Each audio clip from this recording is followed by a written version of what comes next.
नमस्कार आदाब। इस वक्त मैं मौजूद हूँ जनपद जौनपुर के सिकरारा थाना क्षेत्र के सिकंदरा गांव में। मैं आपको बता दूं, लगभग मैं ज़्यादातर शासन प्रशासन के खिलाफ खबर बनाता हूं। खबर क्यों बनाता हूं, आपको इसका कारण बताता हूं। कारण यह है कि ज़्यादातर जो प्रशासन है गलत तरीके से लोगों को मुजरिम बनाती है। आखिर मुजरिम क्यों बनाती है? क्योंकि जो उनको माल देता है वो उनको छोड़ देती है, जो नहीं देता है वो मुजरिम हो जाता है।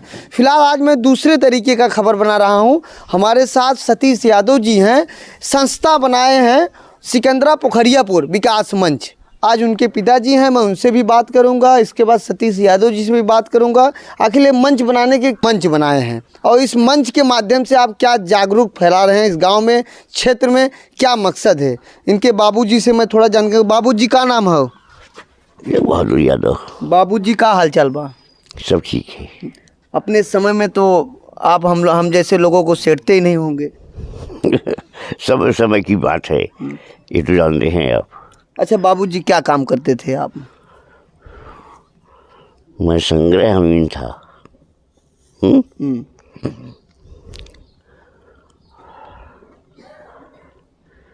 तो एक्सीडेंट कैसे हो गया आपका? वही दीपारी डे। वाजिदपुर? हाँ, वाजिदपुर चिड़ियाही पर। किस चीज़ से हुआ था? जब एक्सीडेंट हुआ बाद में लोग बताने लगे, हम उसको कोई किस चीज़ से एक्सीडेंट हुआ, कौन सी गाड़ी थी, उसको कोई पता नहीं।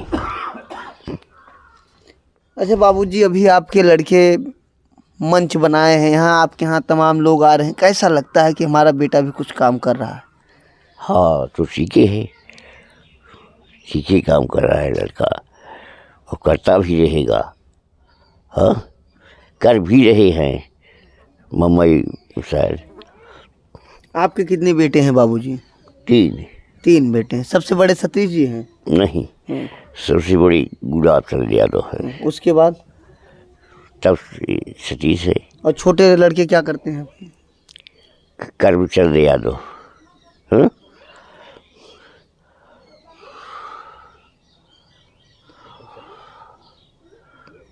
बाबूजी, बोलने में भी तकलीफ आपको हो रहा है? हाँ, है थोड़ा बहुत। थोड़ा बहुत है। अच्छा, हाँ। कितनी उम्र हो गई बाबूजी आपकी? 70 साल। 70 साल हो गए। हाँ। और आपका यही एक्सीडेंट होने के कारण आपको बड़ी तकलीफ होती होगी? हाँ, चलने फिरने में? हाँ। और ठंडी का मौसम भी चल रहा है। बहुत बहुत धन्यवाद बाबूजी। आप देखिए, सतीश यादव जी के पिताजी थे। अब सतीश यादव जी से पूछेंगे आखिर ये संस्था बनाने की क्या ज़रूरत पड़ी और इस संस्था के बारे में आप जनता के बीच में क्या उपदेश है, क्या जागरूक फैलाना, इस संस्था से गांव के लोगों को क्या मदद मिलेगी? सबसे पहले सर आपका स्वागत है। इस मंच बनाने का उद्देश्य क्या है सर? बहुत बहुत धन्यवाद आज़ाद जी आपको, कि आपको मैं देखता हूँ सोशल मीडिया पे तो बड़ा अच्छा लगा और आपसे बीच में बात भी हुई थी कि मैं गांव आने वाला हूँ मुंबई से, तो आपसे मुलाकात होगी। और आप जो समाज में अच्छा संदेश दे रहे हैं मजदूर किसान पीड़ित के लिए, वो एक अच्छा संदेश जाता है। आपका चैनल बहुत अच्छा चले और हम यही शुभकामनाएं आपको देते हैं नववर्ष पे। और आपका यह सवाल था कि ये जो सिकंदरा पोखरियापुर विकास मंच, यह संस्था बनाने का हमारा उद्देश्य यह है कि हम एक छोटे से गांव से यह शुरुआत कर रहे हैं कि भविष्य में यह एक बड़ा रूप लेगा और गरीब मजदूर किसान और अल्पसंख्यक सर्व समाज के लिए यह संस्था है। और इसमें ज़्यादा जोर हमें शिक्षा पे देना है। जो गरीब बच्चे हैं, पढ़ाई नहीं कर पाते हैं, उनकी आर्थिक स्थिति अच्छी नहीं है, तो ऐसे लोगों की मदद करके हमें इस संस्था के माध्यम से उनकी मदद करना और समाज में एक अच्छा संदेश देना। गरीब लोगों को ज़्यादातर हम अपने संस्था की तरफ से मदद करना चाहते हैं।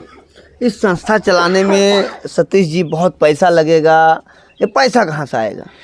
पैसा तो देखो, अपने ऐसे लोग भी जुड़े हैं जो समाज के बहुत शुभचिंतक हैं, जो समाज का भला चाहते हैं, और उन्होंने ही मुझे साहस दिया है कि आप संस्था की शुरुआत कीजिए। हम बहुत संस्थाओं में आप जुड़ के काम भी किए हैं, तो मेरा अनुभव रहा है लोगों के साथ, जो मेरा व्यवहार है, लोग यही सांत्वना दिए कि आप संस्था बनाइए और एक गांव से शुरू करेंगे तो हम लोग काफ़ी डोनेट करेंगे और संस्था को अच्छी मजबूती मिलेगी।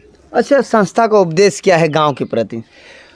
तो संस्था का हमारा उद्देश्य यही है कि यहाँ पे जो गरीब हैं, पिछड़े हैं, जिनके बच्चे आर्थिक की स्थिति अच्छी नहीं है, पढ़ाई नहीं कर पाते, फीस कपड़ा तमाम परेशानियाँ होती हैं, किसी को आने जाने की साइकिल नहीं है, विकलांग है, उनको व्हील चेयर या साइकिल की क्या ज़रूरत है, और विधवा महिलाएं हैं जिनके कोई आसार नहीं है जिसका, तो ऐसे लोगों का हम मदद करना चाहते हैं संस्था के माध्यम से। अच्छा, संस्था कब से आपने चालू किया है? हम सोशल मीडिया पर तो बहुत दिनों से चला रहे थे, लेकिन उसमें हम इतना एक्टिव नहीं थे क्योंकि और संस्था में हम बंधे हुए थे। और 1 जनवरी से हमने मुंबई में एक अच्छा कार्यक्रम किया, जो कैलेंडर हमने छपवाया है सिकंदरा पोखरियापुर विकास मंच का, तो उसका कैलेंडर विमोचन था और वहाँ पे एक अच्छा संदेश भी गया। हमें एक हाल में किए, लिमिट लोगों में किया, कम 250 लोग थे, कैलेंडर विमोचन किया, और वहाँ का बिरहा का कार्यक्रम था और लल्लन टाप निरहुआ उसका कार्यक्रम था, और समाज के बहुत बुद्धिजीवी लोग आए जो कार्यक्रम की सराहना किए, और जो समाज के अच्छे लोग थे हमने अपने मंच के माध्यम से उनका सम्मान किया। जैसे आप बता रहे हैं बाबूजी, अभी उनसे बात हो रही थी, बाबूजी का एक्सीडेंट कैसे हो गया? बाबूजी हमारे उत्तर प्रदेश में राज्य कर्मचारी थे, संग्रह अमीन पद पर थे। 2004 में इनका प्रमोशन भी हुआ तहसीलदार पोस्ट पे, वेतन वगैरह लागू हो गई, लेकिन पोस्ट नहीं मिल पाया। उसके बीच में ही 22 जनवरी 2007 में इनका बहुत बुरी तरह एक्सीडेंट हुआ। ट्रेलर गाड़ी से हुआ था जिसमें पिताजी का दाहिना पैर गायब हो गया।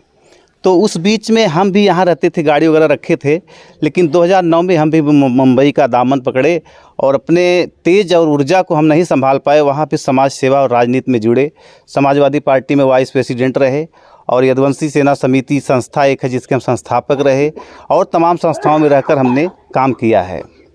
अच्छा, जैसे आप बता रहे हैं कि तमाम जगह आप तमाम संस्था में आपने काम किया, इस संस्था में जैसे आपके यहाँ जुड़ना चाहते हैं तो लोग कैसे संपर्क करेंगे? एक अच्छा सोशल मीडिया से बहुत अच्छा प्लेटफार्म है, लोगों से जुड़ने के लिए नंबर भी मिल जाता है, लोग बातचीत करें, जुड़ें। और हम चाहते हैं कि हमारा एक भी सदस्य जो है, हमारे संस्था का आईडी कार्ड अगर उनके जेब में है, चाहे पुलिस प्रशासन हो, चाहे हॉस्पिटल हो, या किसी भी विकट परिस्थिति में है, कि हमारा आई कार्ड है, उसके माध्यम से उनकी सहायता होगी, और जो भी उन्हें उचित कार्रवाई या जो भी प्रक्रिया होगी प्रशासन उनकी मदद करेगा। और हम खुद इतना सक्षम रहेंगे कि हमारा अगर कोई कार्यकर्ता पदाधिकारी कहीं पे फंसा हुआ है, उनकी मदद करने के लिए हम वहाँ पे तत्पर तैयार रहेंगे अपने संस्था के माध्यम से। अच्छा, आपके परिवार में आपके भाई हैं और सब क्या काम करते हैं? हमारे बड़े भाई हैं जो वो भी सोशल हैं, समाज सेवा करते हैं, मुंबई में हैं, बड़े भाई गुलाब यादव, और बीच में मैं हूँ। और हमारे छोटे भाई हैं जो करमचंद यादव, और उनकी तो बात ही निराली है। पहले प्राइमरी के अध्यापक, सहायक अध्यापक थे, तो हमें लगता है कि ज़्यादा से ज़्यादा 1 साल कार्य किए होंगे। फिर उनकी एक बहुत अच्छी लॉटरी लगी कि वो केंद्रीय विद्यालय इंटर कॉलेज में अध्यापक हुए। फिर उनकी संघर्ष जारी रही, फिर वो प्रोफेसर पद पे हुए, अभी सल्तनत बहादुर बदलापुर डिग्री कॉलेज में हैं, और बहुत अच्छे समाज से जुड़े हुए हैं, बहुत मतलब मिलनसार, मृदुभाषी, सहनशील, सहज स्वभाव। हम तीनों भाइयों में एक खासियत है कि हम लोग किसी से मारपीट, झगड़ा और ऐसा कुछ नहीं। हमारे पिताजी ने जो संस्कार दिया हम उसका पालन करते हैं, और समाज में एक अच्छा संदेश देना चाहते हैं कि हम एक छोटे से गांव से निकले हैं, तो एक अच्छा संदेश लेकर कि समाज सेवा करना चाहते हैं। परिवार का कितना सपोर्ट है संस्था चलाने में? परिवार में तो हमारे भाई लोग ऑलरेडी मना ही करते हैं, लेकिन हम अपने तेज को रोक नहीं पाते हैं। हमारा छोटा भाई अक्सर मना करता रहता है कि आप घर परिवार और ये सब ध्यान दो, आप राजनीति में इतना लगाव रखोगे तो कैसे और घर परिवार आगे चलेगा। लेकिन हम अपने आप को रोक नहीं पाते हैं, और उन लोग का सहयोग भी रहता है, ऐसा नहीं है। अच्छा, राजनीति की बात आपने जिक्र किया, राजनीति में आप क्या बनना चाहते हैं? तो अभी तो इस समय हम राजनीति में एकदम लगाव नहीं रखते हैं। हमें समाज सेवा में जो अच्छा लगा, जो रुचि दिख रही है, समाज सेवा में बड़ा अच्छा है। राजनीति में कितना भी अच्छा काम करेंगे, लोग गिरी नज़र से देखते हैं कि ये चोरी बेईमानी या जो भी अलग तरीके से सोचते हैं वो उस नज़र से देखते हैं। लेकिन समाज सेवा में हम तो 10 रुपया खर्च ही करते, किसी का कुछ नुकसान नहीं करते। लेकिन कोई अगर नेता बनता है, अक्सर मैं देखता हूँ तो संस्था से ही उठ के ही नेता बनता है। वो तो आगे की बात है। अगर लोगों का जनसमूह रहा तो आगे चलकर हम उसकी तैयारी करेंगे। अगर हम 2 गांव को हम अच्छे से मेंटेन कर लिए, लोगों की देख रेख में खरा उतरे, तो हो सकता है कि भविष्य में हम राजनीति में आगे कदम बढ़ाएंगे। अभी कुछ कहना नहीं है? अभी कुछ नहीं कह सकते। हमारे चैनल के माध्यम से और अपने लोगों को क्या कहेंगे? अब आपके चैनल के माध्यम से यह संदेश देना चाहता हूँ कि समाज में कहीं भी कोई गरीब पीड़ित मजदूर आपको रोड पे चलता हुआ दिखे, उसकी आप मदद कीजिए। अगर आप कुछ नहीं कर सकते हैं, एक चाय तो उसको पिला सकते हैं। आपको तो कहीं पे ऐसे लोग दिखेंगे कि बड़ी बड़ी दाढ़ी मूछें बड़ी होंगी, कपड़े उनके कुचले मचले होंगे, तो उनको देख कर ये लगता है कि उसको शायद एक कप चाय की ज़रूरत होगी, तो कम से कम उसका मदद इस तरीके से किया जा सकता है। अच्छा, आपसे अब सवाल हम पूछेंगे, थोड़ा कड़वा सवाल रहेगा। ये शासन प्रशासन किस तरीके से जनता के बीच में काम करता है? शासन प्रशासन का तो हम यहाँ का तो नहीं बता सकते क्योंकि ज़्यादा यहाँ रहते नहीं। हमारे मुंबई में शासन प्रशासन बहुत अच्छी तरीके से काम करता है और ज़्यादातर उत्तर भारतीयों के लिए शासन प्रशासन बहुत अच्छी तरीके से गाइड करता है। और शासन प्रशासन की मैं विशेष करके कोई उनकी टिप्पणी नहीं करना चाहता, क्योंकि प्रशासन के ही माध्यम से हम आगे बढ़ पाएंगे। क्योंकि अगर किसी के खिलाफ़ कुछ बोलेंगे, हो सकता है कल मेरी बोली बंद कर दी जाए। यही कारण है, यही कारण बोलेंगे नहीं। बहुत बहुत धन्यवाद। फिलहाल ये भाई साहब हैं, इनसे मेरी बात हुई, इन्होंने शासन प्रशासन के बारे में कुछ कहा नहीं, लेकिन इनका दिलचस्प है कि राजनीति में कुछ बड़ा नेता बने। अगर कोई नेता अगर बनता है तो संस्था से उठ के ही नेता बनता है, क्योंकि नेता के पहले ही समाज सेविका लिखा रहता है या समाज सेवक लिखा रहता है, उसके बाद वो नेता बन जाता है। नेता बनने के बाद वो चुनाव लड़ता है, नेता विधायक तमाम प्रकार के लोग बनते हैं। फिलहाल इनसे मेरी बात हुई, इनके संस्था के बारे में बात हुई। इनका कहना है कि संस्था मैं बनाया हूँ गरीब लोगों के लिए, असहाय लोगों के प्रति मैं काम करूंगा। फिलहाल ऐसे हमारे न्यूज़ चैनल को आप देखते रहिए आज़ाद VIP न्यूज़ को, जनपद जौनपुर। जय हिंद, जय भारत।